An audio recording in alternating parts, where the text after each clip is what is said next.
learn English grammar, new concept, new things. What is new today? See, what is new? New is use of fairly and rather.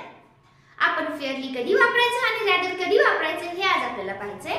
चला, इथे दोन sentence दिलेत. He is fairly better today. Next दिलाय the atmosphere is rather dull today. पहा, दोन sentence मध्ये एकात fairly वापरलंय, एकामध्ये rather वापरलंय. मग अर्थ काय होतो? या ठिकाणी अर्थ होकार अर्थ होणार आहे. He is fairly better today. Fairly better today म्हणजे यामध्ये या वाक्यात दिसून येते की तिला आता चांगलं वाटायले, म्हणजे इथे होकार अर्थ म्हणून वाक्यात म्हणजे फेअरलीचा वापर होकारार्थी वाक्यात वापरतात किंवा होकार दर्शवायचा असतो तेव्हा फेअरली वापरायचं आणि जेव्हा नकार दर्शवायचा असतो तेव्हा रॅदर वापरायचं. पहा, the atmosphere is rather dull today म्हणजे इथं एक नकारार्थ भाव दिसतो म्हणजे नकार दर्शवणाऱ्या वाक्यात आपण काय वापरतो?